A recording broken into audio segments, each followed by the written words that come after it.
નમસ્કાર દર્શક મિત્રો, નયા ભારત ન્યૂઝમાં તમારું હાર્દિક સ્વાગત છે। હું છું મંશિરી શેરબાનુ। ડભોઈ મહુડી ભાગોર બહાર મહેતા પાર્કની પાસે તલાવડીમાં ગંદો કચરો અને લીલ બાજી ગઈ છે, જેને લઈને અહીં રહેતા રહીશોમાં મોડી સાંજે દુર્ગંધ મારે છે। માઠું ફતી જાય એવી દુર્ગંધ મારતી હોય છે, જેને લઈને ડભોઈ નગરપાલિકાના સત્તાધીશો વહેલી તકે લીલ અને કચરો સાફ થાય તેવી માંગ ઉઠવા પામી છે।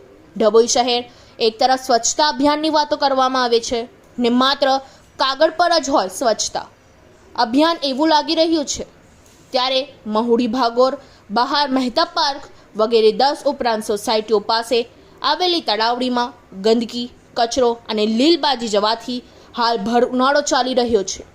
ઉનાળાના કારણે તળાવમાં ગરમીના કારણે દિવસે પણ દુર્ગંધ મારવા લાગી છે। પહેલાં રાતે દુર્ગંધ મારતી હતી, હવે દિવસે પણ દુર્ગંધ મારવા લાગી છે। ત્યારે નગરપાલિકાના સત્તાધીશો વહેલી તકે સાફ સફાઈ કરવામાં આવે તેવી લોક માંગ ઉઠવા પામી છે।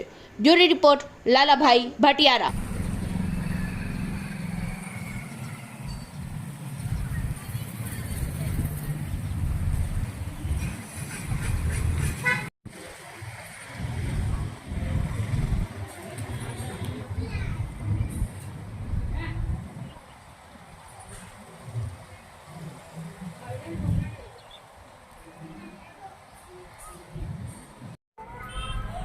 जाते आके यहीं आई दिखरू में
इस वीडियो को लाइक करें, हमारे चैनल को सब्सक्राइब कर बेल आइकन जरूर प्रेस करें